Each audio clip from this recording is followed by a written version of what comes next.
Kelompok Abu Sayyaf pada 26 Maret lalu membajak 2 kapal berbendera Indonesia. 10 anak buah kapal, warga negara Indonesia, kini menjadi sandera. Sementara itu pada 9 April, tentara Filipina kontak senjata dengan kelompok Abu Sayyaf di Pulau Basilan dalam rangka operasi penangkapan Komandan Abu Sayyaf Isnilon Hapilon. 10 WNI telah menjadi sandera selama 17 hari. Apa strategi terbaik untuk membebaskan para sandera? Kita bahas di sini bersama dengan narasumber terkait. Di sebelah saya sudah ada Pak Hikmanto Joana selaku Guru Besar Hukum Internasional Universitas Indonesia. Selamat pagi Pak Hik. Pagi Marisa. Dan juga di sebelahnya sudah ada Pak Dino Patijalal selaku mantan Wakil Menteri Luar Negeri Republik Indonesia. Selamat pagi Pak Dino. Selamat pagi. Pak Dino, kalau misalnya kita melihat perkembangan terakhir ini, apa kira-kira kunci sukses negosiasi untuk membebaskan para sandera? Yang saya agak khawatir memang sekarang situasi telah berubah karena adanya serangan militer, kontak militer kemarin, ya, di mana ada 18 tentara Filipina yang luka dan 5 dari Abu Sayyaf yang 18 meninggal dan 5 dari Abu Sayyaf meninggal. Dan ini agak merubah dinamika nih. Sekarang ketegangan semakin tinggi dan mereka akan semakin alert yang dari kelompok Abu Sayyaf. Dan bisa aja mereka semakin berupaya bisa aja untuk mencari ya dan mengupayakan segala cara agar tidak bisa terdeteksi oleh militer dan pemerintah Filipina. Jadi sekarang the stakes are higher. Jadi masalahnya jadi semakin rumit nih sekarang itu dan trustnya semakin berkurang. Kalau gitu apa yang harus dilakukan oleh pemerintah Indonesia dengan situasi yang semakin tegang seperti ini? Kita harus ingat ini Filipina adalah negara yang berdaulat. Ya. Ini bukan di wilayah kita di mana kita bebas melakukan aksi militer atau aksi apapun. Jadi kita harus memang selalu mempercayakan kepada pemerintah Filipina. Yang penting itu adalah akses terhadap informasi dan intelijen. Ya kan, dan kita harus selalu menawarkan bantuan ya kalau dibutuhkan ya. Tapi komandonya di sana baik secara perundingan maupun secara militer adalah pemerintah Filipina dan itu satu-satunya jalan yang bisa ditempuh. Gitu, ya. Pak Hik, apa tanggapan Anda mengenai hal ini? Pertama, memang masyarakat perlu untuk mempercayai segala upaya penyelamatan terhadap sandera ini kepada pemerintah.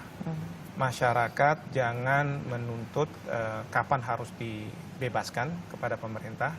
Jangan kemudian masyarakat juga, mohon maaf ya, bertindak seperti kayak para pembajaknya yang menentukan tenggat waktu dan lain sebagainya. Biarkan pemerintah punya keleluasaan di dalam melihat opsi-opsi yang terbaik. Saya harus katakan bahwa setiap pembajakan itu punya kompleksitas sendiri yang sekarang ini tidak bisa sama dengan NV Sinar Kudus karena kalau NV Sinar Kudus itu di Somalia di mana pemerintahannya tidak efektif. Lalu kemudian pemerintah banyak negara bisa diminta untuk menyelamatkan kapal-kapal bendera negara mereka masing-masing. Demikian juga dengan di Woyla ketika ada operasi militer. Karena di Thailand tidak ada ketentuan seperti di Filipina saat ini, di mana peraturan pelalihannya, pasal 25 mengatakan bahwa militer Filipina atau Filipina tidak boleh bekerja sama untuk menyediakan fasilitas militer asing di Filipina. Itu yang menjadi kendala bagi katakanlah keinginan mungkin dari publik yang menghendaki pasukan kita masuk ke Filipina. Dan juga kita juga harus paham bahwa Abu Sayyaf ini kelompok yang profesional. Ini berbeda dengan kasus NV Sinar Kudus yang orang-orang di lapangan adalah orang-orang pencari kerja yang dipersenjatai, sementara mastermind-nya itu ada di luar negeri mungkin, dia bisa menentukan ini dan itu.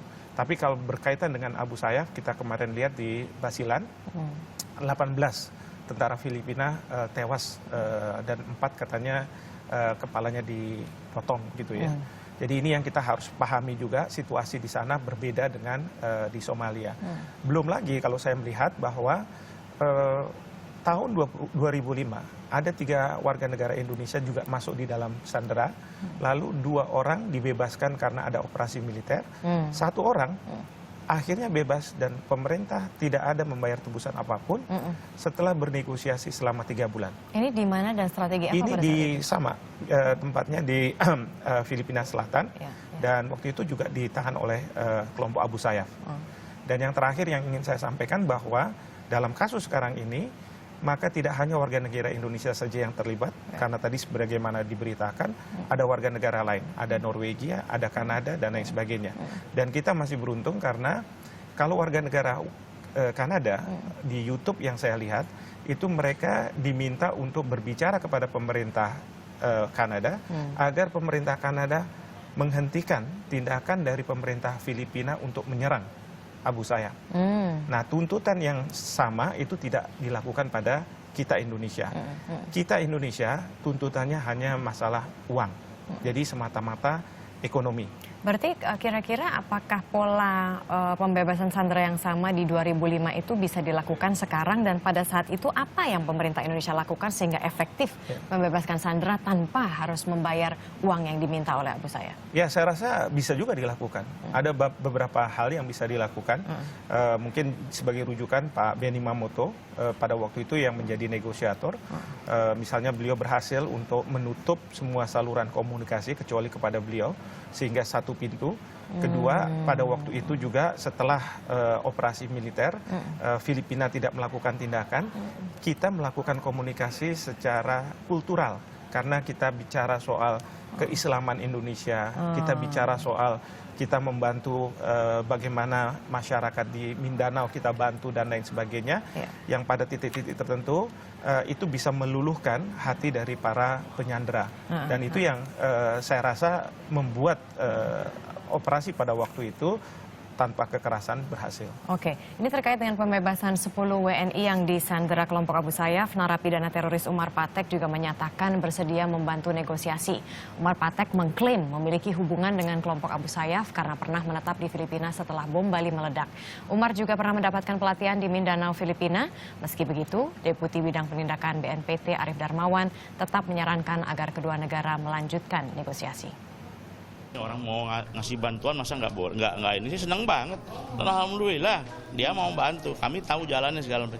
Tapi kan nggak juga seperti itu. Ya udah, Mar, lo lepas ya, lo berangkat sana, bawa 10 lagi kemari. Ya kan nggak gitu kan, nggak sederhana itu. G2G ini, karena sudah ada di luar pemerintah Indonesia. Nah, Pak Dino, apa tanggapan Anda mengenai Umar Patek? Dia adalah terpidana terorisme yang menawarkan bantuan kepada pemerintah Indonesia. Ini saya bicara sebagai independen ya, karena saya bukan pegawai negeri lagi. Kalau menurut saya, semua opsi harus dipertimbangkan dan dimanfaatkan. Cuma nggak perlu publik, nggak perlu diekspos di media. Kalau ada orang yang punya akses dan ada bisa memberikan informasi intelijen dan bisa memberikan peluang ya, kemungkinan peluang. Kalau menurut saya perlu dipertimbangkan apapun bentuknya dan dari siapapun. Tapi yang penting jangan ke media gitu. Jangan diekspos begitu. Dan saya ingat dulu juga waktu ada penyanderaan Mutia yang dari Metro TV di Irak, ya gitu kan. Kita juga agak kebingungan kan karena di lapangan kita tidak ada intelijen, tidak ada presence di wilayah itu. Jadi kita gunakan intelijen dari negara-negara sahabat dan kita tahu polanya bagaimana. Dan waktu itu yang menjadi merubah dinamika itu adalah adanya himbauan dari Presiden waktu itu, Presiden SBY yang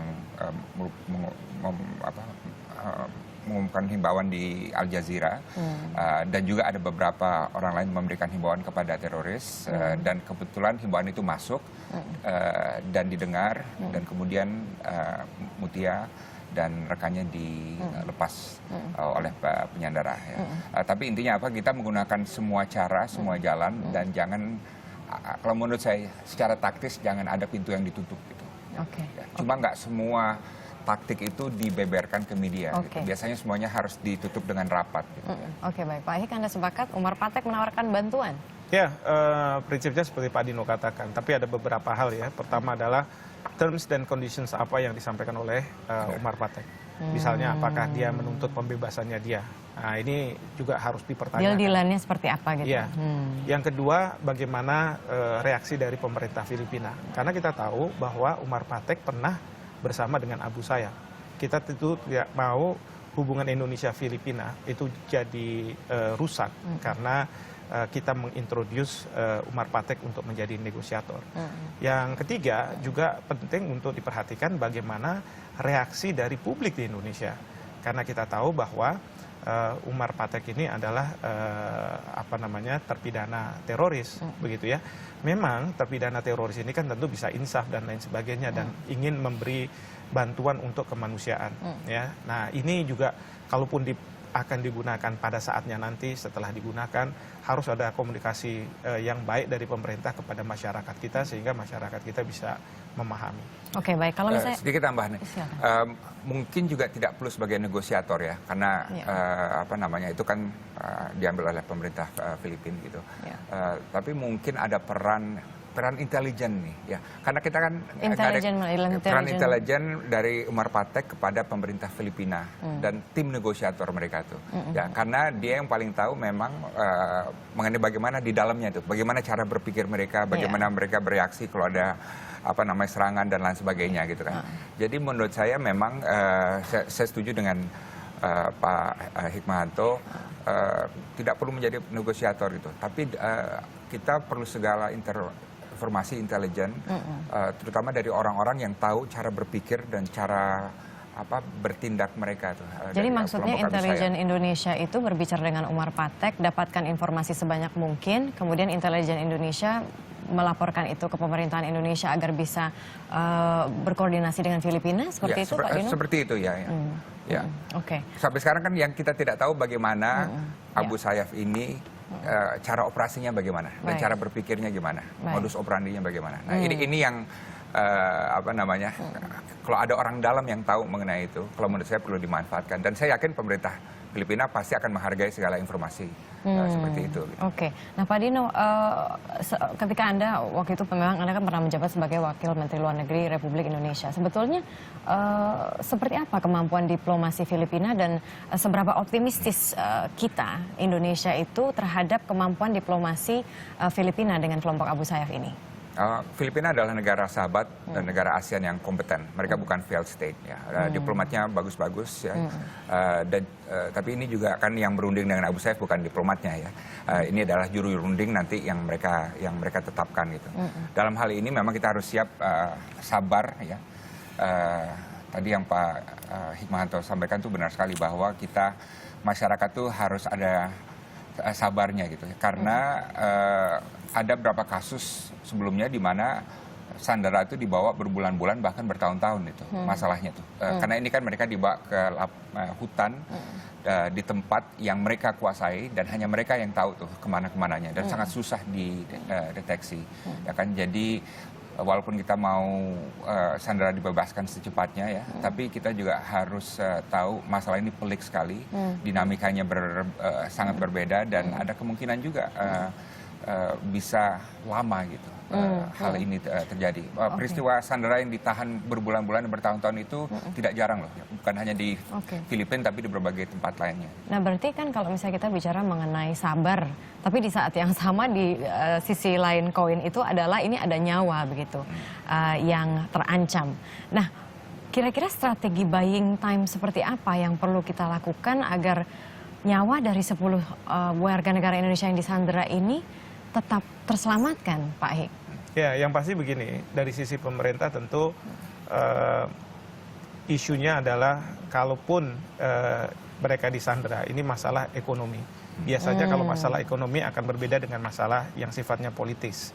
Ya, berarti dikasih saja gitu, kemauan mereka 15M itu diberikan saja? Saya rasa nggak boleh kayak begitu. Pemerintah tidak boleh sekalipun tunduk pada apapun kehendak dari pembajak. Itu yang pertama. Nggak boleh sama sekali? Tidak boleh sama sekali. Dan kalaupun ada permintaan tebusan itu tidak ditujukan kepada pemerintah Indonesia. Itu ditujukan ke perusahaan. Betul. Jadi informasi yang saya dengar adalah dari pembajak ini minta kepada yang disandera berbicara ke keluarganya menyampaikan kepada perusahaan.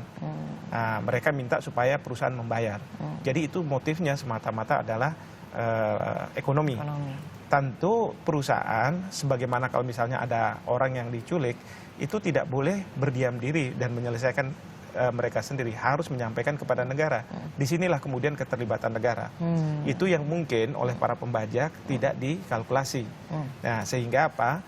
Sehingga masalah memang menjadi agak sedikit rumit untuk diselesaikan.